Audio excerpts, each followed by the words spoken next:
and we'll check on the temperature. It is already 180 going on 190 degrees. And we'll see if you can see the steam when I open this.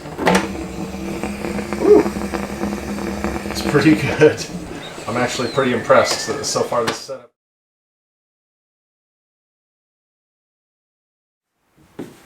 Well guys, this will likely be one of the last couple of projects I do in 2021. And boy, what an interesting year we have had. But in the interest of staying positive, I want to end the year out on making a very special gift for my wife. And to make that gift, I need the use of a steam box. And that's obviously what I'm going to show you how I built today. Here it is, obviously finished. So let me show you how I built it. And then at the end, I will tell you what I am building with it. Well, to start this project off, I'm sure some of you are wondering what plans I am using to build this steam box. And like many of my projects, I'm not really using plans at all. I simply did a couple of image searches on DuckDuckGo, and the couple of results that I'm kind of following are an image from Fine Woodworking and an image from Woodcraft. And they give some general dimensions of either 5" by 5" or 6" by 6" by roughly 4 to 5 feet long. And that's pretty much how I'm going about this. Both of them show using wooden dowels as a means to hold up the steamed wood within the box. And so that's what I'm drilling holes for right now.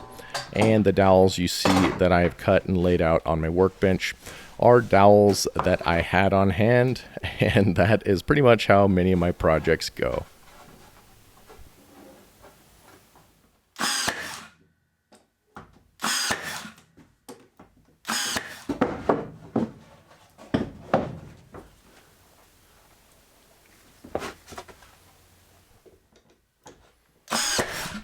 Now, the first working element of this project that may depend on what you plan to steam is in the placement of these dowels.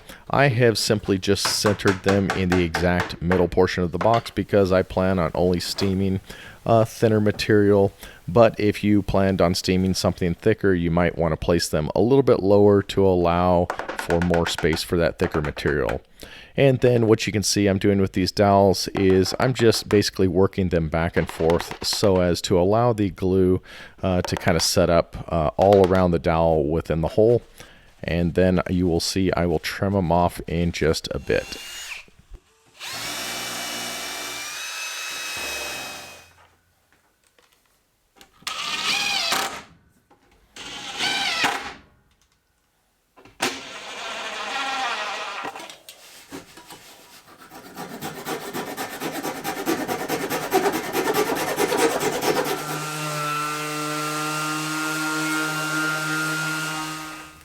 Well, at this point, the structure of the box is pretty much finished.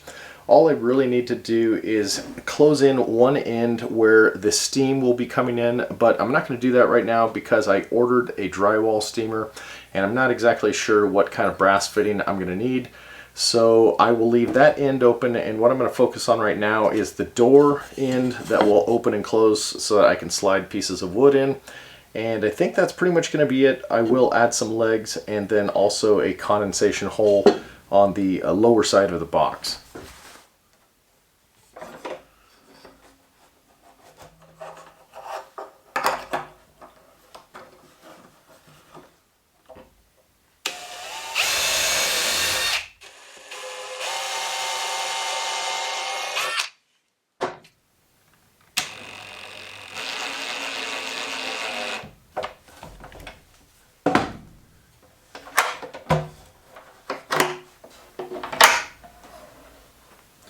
Now that I've got the hardware on, the next step I'm going to take is to add some weather stripping on the inside of this door.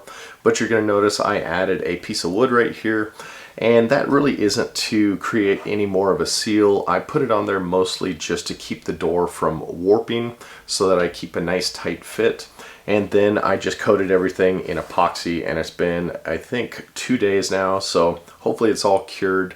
So I'm going to add the weather stripping now, and then I'll go to the other side, drill my drain holes, and then add some legs, and I think this is going to be done.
Well, with the steam box finished, it is now time to add the steam element. And for this, I am just using a standard wallpaper steamer that I got from Home Depot for about 50 bucks. And you saw me add those brass fittings earlier to the box. Those cost a total of about $8 or $9. But if you didn't want to have to hassle with figuring out the threads for that, they also sell a kit at Home Depot that is dedicated for steam bending wood for about 80 bucks. You can also find, I think, the same kit at Woodcraft. And that is pretty much it. So I'm going to fire this up and see what kind of temperatures we can get. And then you'll also notice I have a bowl down here that will allow the condensation to weep out from this hole on the underside.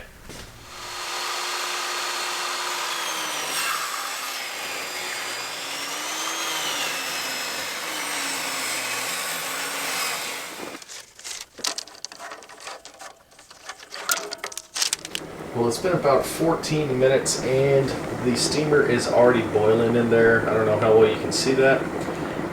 And I also have condensation dripping. And we'll check on the temperature. 190 degrees. And we'll see if you can see the steam when I open this. Woo! It's pretty good. I'm actually pretty impressed that so far this setup is working, I'm guessing, as well as the professional setup. So let me let this wood in here steam a little bit and we'll see if it actually gets it bendy. Well, I made a little bit of a modification because there was way more steam coming out that weep hole than I anticipated, and I didn't want it steaming my workbench. So I just added this aluminum foil insulation right there just to protect the workbench, and probably next time I'll do this outside. But it is maintaining temperature at about 212 degrees, so I guess it's doing what it's supposed to. I don't know if the camera's picking up how pressurized that is, but just listen when I open the door.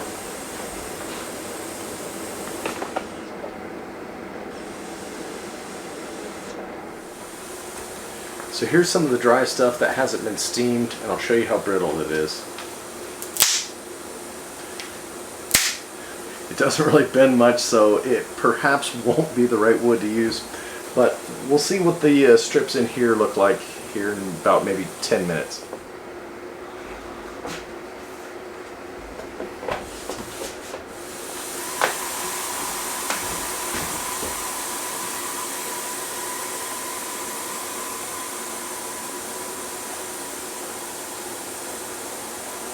I would say that's a pretty good success.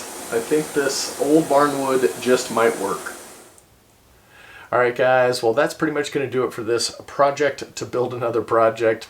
Hopefully it was interesting and perhaps you learned something, even though I do realize that many of you may not have any interest in bending wood with steam. But if you've ever had the desire to, say, build a canoe and you might need to bend the final pieces of wood, or like a recurve bow or something like that, maybe this might come in handy, having a steam box around. I don't know. Those are two things that are still on my to-do list, so perhaps this will get used for those projects as well. But I'm sure you're wondering what I'm actually going to be building with this one regarding the Christmas present for my wife. Well, that is going to be a fishing net, or some people call them a landing net. Basically, when you're reeling in the fish, that you can scoop underneath the fish. My wife loves trout fishing, and we fish small streams, and it's a common thing when you're reeling in the fish, and right before you get it to the shore, it kind of pops off, and it would just be nice to have that net to scoop in there. And I want to give her something special, and as you will learn in the next video, I'm going to try to build it with some old barn wood from one of my wife's great aunts, I think, from Tennessee. It was a barn that was taken down. I don't know if it's going to fully take the sharp bends that it's going to need to, but if I can get it done, I think it's going to be a pretty cool project. And as for the inspiration for this steam box build and the eventual landing net I'm going to be building with it, and whatever else I end up building in the future, I want to say thank you to my friend Scott at Kiowa Garage Works on Instagram. He's built several of these landing nets, as well as a canoe, and I think he's building a boat right now, and just lots of other cool woodworking things. So Scott, thank you.